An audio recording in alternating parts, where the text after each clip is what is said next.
আর এই মুহূর্তে নজর রাখবো ছুরি নিয়ে তাণ্ডব কারিগরি ভবনের কর্মীর। ছুটি নিয়ে বিবাদের জের, তারপরে হামলা, 3 জনের উপর হামলা চালায় কারিগরি ভবনের এই কর্মী। আর তারপর হামলার পর দেখুন রক্তমাখা ছুরি নিয়ে রাস্তায় হামলাকারী, হাতের মধ্যে দেখুন রক্তমাখা ছুরি রয়েছে। এভাবেই রক্তমাখা ছুরি নিয়ে রাস্তায় হামলাকারী তিনি হেঁটে যাচ্ছেন। ছুরি নিয়ে প্রথমে তাণ্ডব চালান কারিগরি ভবনের এই কর্মী, 3 জনের উপর হামলা চালান এই কর্মী, আর তারপর রক্তমাখা ছুরি নিয়ে রাস্তায় হামলাকারী। নিউ টাউনের ছবি দেখছেন আপনারা।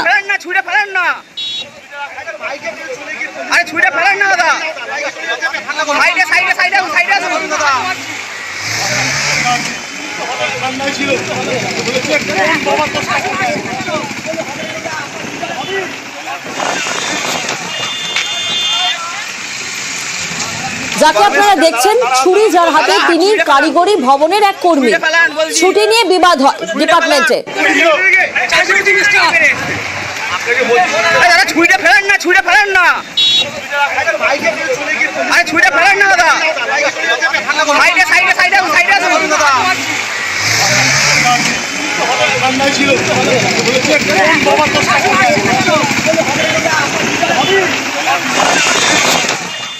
প্রতিনিধি অনুপ এই মুহূর্তে আমাদের সঙ্গে রয়েছেন। অনুপ, যে ছবি আমরা দেখছি অত্যন্ত ভয়াবহ এক ছবি। হামলার পর একেবারে রক্তমাখা ছুরি নিয়ে রাস্তায় হেঁটে যাচ্ছেন হামলাকারী। এই হামলাকারীকে কি সামাল দেওয়া গেছে? ঠিক কি ঘটেছিল, কেন এইভাবে হামলা করলেন তিনি? তো এই ছুরি নিয়ে যে আহত করছেন একাধিক ব্যক্তিকে, এই ব্যক্তি কিন্তু এখনো পর্যন্ত সামাল দেওয়া যায়নি। প্রথমে পুলিশের পক্ষ থেকে আটকানোর চেষ্টা করা হয়, নিরাপত্তা ছিলেন। এর পরবর্তী ক্ষেত্রে যখন রাস্তা দিয়ে একেবারে কলেজের সামনে থেকে যখন হেঁটে যাচ্ছেন ছুরি হাতে নিয়ে বেপরোয়াভাবে, সেই সময় কিন্তু লক্ষ্য করা যাচ্ছে টেকনোশ্রী থানার পুলিশের একটি গাড়ি কিন্তু ইতিমধ্যে তাকে কোনোভাবে আটকে উদ্ধার করার চেষ্টা করছে। এবং এই যে গোটা ঘটনা, সেই ঘটনা এখনো পর্যন্ত সামনে আছে নিউটাউন যে কারিগরি ভবন, এই ভবনে কিন্তু এই কর্মী কর্মরত ছিলেন এবং ছুটি নিয়ে একটা কিন্তু গন্ডগোল ছিল, ফাইল আটকানোর একটা তথ্য উঠে আসছে, যার জেরে কিন্তু একেবারে আজকে তিনি এই অফিসে আসেন এবং সেখানে এসে কিন্তু ডিডিওকে বলুন যে আধিকারিক, তখন ডিপার্টমেন্টের আধিকারিক ডিডিও তাকে হামলা করে, তার হাতে ছুরি মারে, সঙ্গে আরো 2 জন, তারাও কিন্তু আহত, সব 3 জন আহত সব মিলিয়ে। গত রবিবারও এই ব্যক্তির বিরুদ্ধে অভিযোগ করছে ডিডিওর যে বর্তমান বাড়ি ছিল সেই বাড়িতে যায় এবং সেখানে গিয়েও কিন্তু ডিডিওকে মারধর করে মেরে দাঁত ভেঙে দেওয়ার অভিযোগ উঠেছিল এই ব্যক্তির বিরুদ্ধে। কি কারণে ঘটনা ঘটাচ্ছে কোনো বিষয় কিন্তু এখন স্পষ্ট না হলেও মানসিক কোনো সমস্যা থাকতে পারত বলে এমনটা পুলিশ প্রাথমিকভাবে জানতে পেরেছে। কিন্তু অন্যদিকে তিনি যেটা পুলিশকে বারবার যখন যাচ্ছেন, তিনি জানছেন তিনি কিন্তু বিচার চান। কিসের বিচার চান পুলিশ কিন্তু এখন স্পষ্ট নয়। যদি জানতে পারছি ডিপার্টমেন্টের আধিকারিকের সঙ্গে ছুটি নিয়ে কিন্তু বিবাদ কোনো থাকতে পারে, সেই নিয়েই কোনো ফাইল আটকানোর একটা অভিযোগ ছিল, যার জেরেই কিন্তু এই ভয়াবহ এই ছবি কিন্তু লক্ষ্য করা হলো। একেবারে কারিগরি ভবনের ভিতরে তারা সেখানে গেল এবং সেখানে গিয়ে কিন্তু একেবারে পরপর 3 জনকে ছুরি দিয়ে আঘাত করছে এবং তারপরে যখন বেরিয়ে আসছে রাস্তা দিয়ে একেবারে জনবহুল রাস্তা, সেখান থেকে ছুরি হাতে নিয়ে বেপরোয়া যাচ্ছে, রাস্তার লোক আটকানোর চেষ্টা করছে এবং পুলিশ আটকানোর চেষ্টা করছে। পরবর্তী ক্ষেত্রে টেকনোশ্রী থানার পুলিশ এই মুহূর্তে তাকে রাস্তায় আটকানোর চেষ্টা করছে বলে এমনটা খবর। তার কারণ তিনি আধিকারিক সহ 3 জনকে ছুরি মেরেছেন। কি কারণ গোটা বিষয় স্পষ্ট, মানসিক কোনো সমস্যা থাকতে পারে বলে এমনটা তথ্য ইতিমধ্যেই পুলিশের কাছে উঠে আসছে। অনুপ, এই জায়গায় আরো একটা বিষয় জানতে চাইবো, যেমনটা তুমি বললে যে পুলিশ এই মুহূর্তে আটকানোর চেষ্টা করছেন, এই মুহূর্তে আমরা যোগাযোগ করতে পেরেছি মনোরোগ বিশেষজ্ঞ সরণিকা ত্রিপাঠীর সঙ্গে।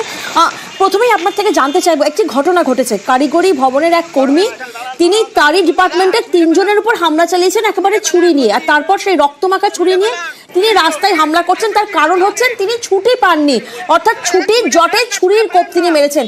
কোথাও না কোথাও এই হতাশা কোন পর্যায়ে গেলে এতটা চরম পর্যায়ে তিনি যেতে পারেন, যেক্ষেত্রে একেবারে ছুরির কোপ নিজেরই সহকর্মীকে?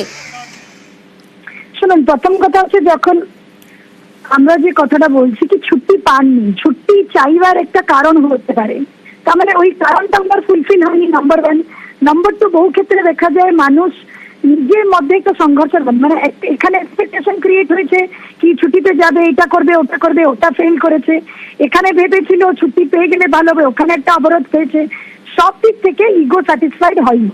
সিমিলারলি এই যে রকম ঘটনাগুলো আমরা যখনই দেখি, এটা কিন্তু একটা আউটবাস্ট, মানে এক্সট্রিম কন্ডিশন, এটা আজকাল কালকার ঘটনা হতেই পারে না।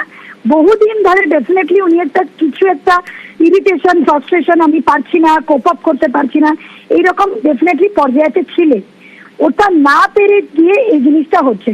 অ্যাকচুয়ালি মূল কথা বলতে গেলে আমরা কাজ করি বাড়ি আসি, কাজ করি বাড়ি আসি, মেশিনের মতন থাকি, কিন্তু কোনোদিন কি আমরা ভাবি কি আমি হয়তো আমার একটা মেন্টাল স্ট্রেস হচ্ছে, আমার একটু রেস্ট নেওয়া উচিত, অথবা আমার একটু কার সাথে শেয়ার করা উচিত, কি আমি একটু মাইন্ডফুলনেস, একটা মাথাটাকে একটু শান্ত করার জন্য কিছু করা উচিত, এগুলো আমরা করি না।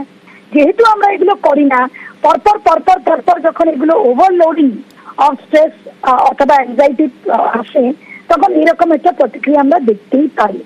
এই মুহূর্তে ডেফিনেটলি উনি জানেন না উনি কি করেছেন, এটা একটা এপিসোড।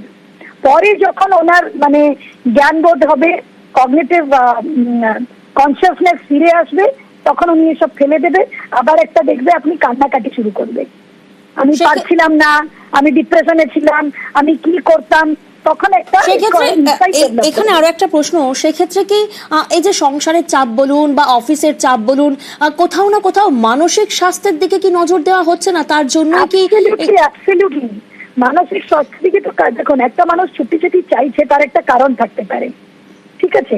আমাদের কোথায় এরকম কিছু পলিসি নেই যেখানে আমরা যদি ছুটি চাই তাহলে যদি বারণ হয় তাহলে ওর অল্টারনেটিভ কি হতে পারে, অথবা এইরকমও কোনোদিন হয় নাকি কিরকম এমপ্লয়ি কিরকম কাজ করেছে, অথবা ও অতদিন ধরে কোনো ডিস্টার্বেন্সে ছিল কি, এগুলো আমরা মনিটর করি না। ডেফিনেটলি মেন্টাল হেলথটাকে কোথায় না কোথায় এমপ্লয়ি ম্যানেজমেন্ট অথবা অকুপেশনাল লাইফের আমরা নেগলেক্ট করি। আমরা ভাবি মানে এটা হয়তো কিছু কারণ মানে দরকার নেই, টোটালি বড় কারণ। হ্যাঁ, ধন্যবাদ আপনার প্রতিক্রিয়ার জন্য। যে ছবি এই মুহূর্তে আপনারা দেখছেন, ছুটির জটে ছুরির কোপ, ছুরি নিয়ে তাণ্ডব চালান কারিগরি ভবনের এক কর্মী, যাকে আপনারা দেখছেন এই মুহূর্তে নিউজ 18 বাংলায়। তিনি কারিগরি ভবনের এক কর্মী, তিনি ছুটির জন্য আবেদন করেন, কিন্তু ওনার আবেদন মঞ্জুর হয়নি। তারপর তিনি কি করেন? তারপর তিনি একেবারে ছুরি নিয়ে হামলা চালান কাদের উপর? 3 সহকর্মীর উপর। এই মুহূর্তে আমরা যোগাযোগ করতে পেরেছি সব্যসাচী মিত্র, আরেক মনোবিদ বিশেষজ্ঞ।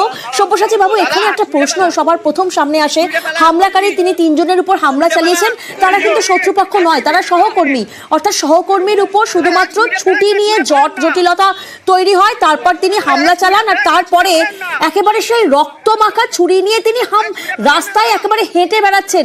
কোনো ওনার মধ্যে কোনো প্রায়শ্চিত্ত কিন্তু চোখে মুখে বোঝা যাচ্ছে না, বা কোথাও একটা সেই হতাশা সেরকম কিন্তু কিছু একটা চোখে মুখে ফুটে উঠছে না, যে ছবি এই মুহূর্তে আমরা দেখছি।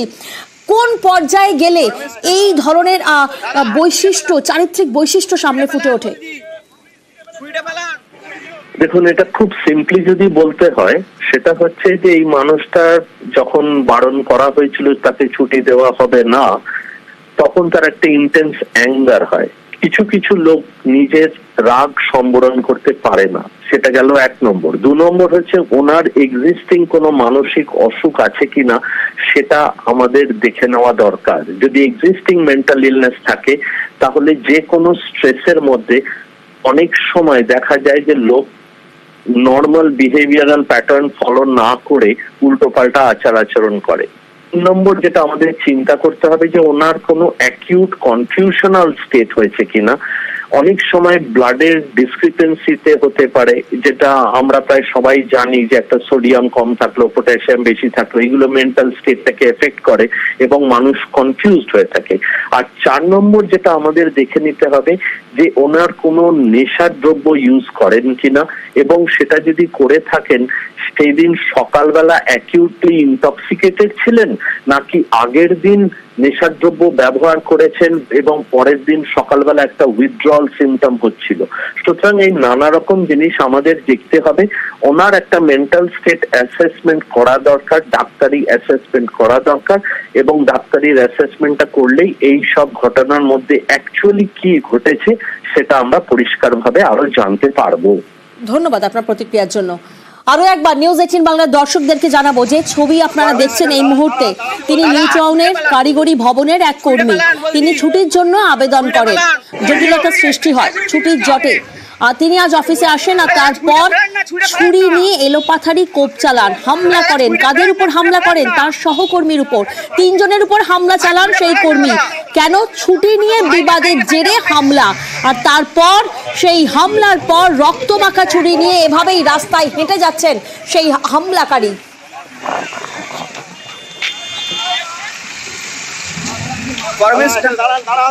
দাদা ছুঁড়ে ফেলান বলছি।